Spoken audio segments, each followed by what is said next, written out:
د اختر شپې دي ګرانیم د خدای دې وکړي چې مېلمانه رانه سي شیان هم ګران دي یو وایي کلچې راوباسه بل وایي کیک راوباسه د شمال خوا ته هم نه ولاړو. السلام علیکم. ونه شو د اختر دې مبارک سي جان غزان کې حساب سي څنګه یې شپه شه بخیر چیرېږي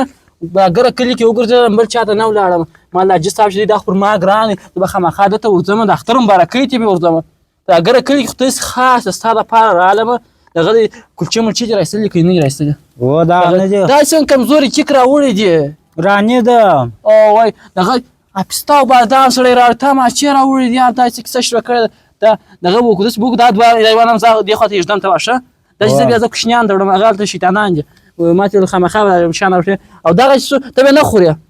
یا ښه نه خورې اوس ستا معده نه تاوان کړي دا به زه دې خوا ته کښېنم زه کرا کرا خورم څه ته دغه ګیلاس چای نیم ګیلاس چای ستا دي خبره زه خورم کرا کرا کور دې ودان چې رالې په دا ګرد اختر کې بل څوک نه رالې ته رالې کور دې ودان چې رالې و دا شیان خو ستا خوښ دي ویې خوره و ترموز به زه راواخلم ګیلاس به هم ډکه وه و ډکه که ګیلاس چای به وراچوه زه شی مې خوړه نه کېږي اوس مې هلته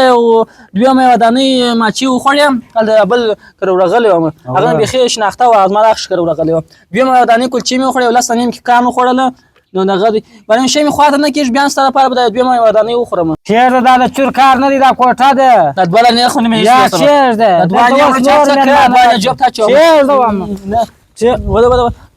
مېلمه راغلی نه مېلمه عزت نه معلومېږي نه معلومېږي نو دا کم عزت هغه د چای مې هم سړی سول دا نه راته وایه پر کیک دې سره جنګ کې دا کومه کیسه شروع ده کیک دې سره کم کړه ته ورته وګوره دلته اوس یو بل مسلمان راشي ونې و بله کم نستوله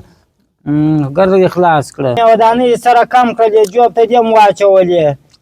هغه یوه دې خوا ته واړوله دغه اوس یو بل مسلمان راشي ما هم په پور رانیولي دي دستې دا خو د هغه لپاره ما سړی راوړي دي نو ته یې اوس بېل زه مه خورم بیا چې بیا هر ورځ نه پیدا کېږي داسې اوس دا چا کره زه ولاړ شم دا زه داسې کوم دغه مې ودانۍ جوبونه پیدا کوم هلته کور ته ذخیره کوم کله چې په ورځ پارېغه سولم بیا راولاړېږم بیا خو هر ورځ نه پیدا کېږي اوس به منه ذخیره نیسم هغه مې ودانۍ چې مې واړولم هغه بلې ورځې کار زه دا رقم نه در سره کوم ګوره ولې واخته ته وه ما به پوه شه شیان راوړي دي دا شیان چې په پور راوړي زه به کرا اوس هغه کوچنی زوی چیرې دی هغه ته ورغږ کړه نیت مې دی هغه ته به ته اختر میله ورکړم ستا چې بېرته راسته سي هم هغه کوچنی دی خوشحاله بیا کړم وناره که راسئ لاله راس یا میشلو میره غواړه اوس داسې نه د بیدوی د خوبه ولې راویښه میره غواړه لکه بیدوی د خوبه مه باسه سمه ده بیا هم داسې اوس مې راسي زما سره ګرم میده پیسې راسره دي غټ لوټونه نشته راسره چې وایه که ما د بیا خوند نه راکړي چې کوچني ته مې له څه یا شلی ونیسم ما دا خوند راکړي چې د دوی د زریان په بستا وولم ما ته بیا دا خوند راکوي راوه بیا غواړه کوچنی ما په لسیو شلیا مخته کړی دی ورې که موږ خلک یو یا به لسیو شلیا ځلانه چې زه د خوب راویښ کړم هغه ته یا په خوب خواږه خوب بیده دی یا شوې نه شوله چې وخت ما غټې روپۍ پیدا کړې بیا زه غږ د باندې کوم چې بلکې سره د شخصي راسته وم دا د اختر ورځ دې ګرده ده دا خرابې کړلې ولاړېږه د مېودانۍ شام یا وخورم دغه مېودانۍ ګره نیمۍ پاره ده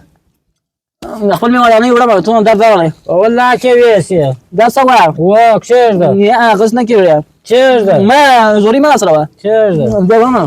یا کښېږده ته اوس څنګه سړی په خدای کښېږده ونیس دغه وروسته بېسم کښېږده وامه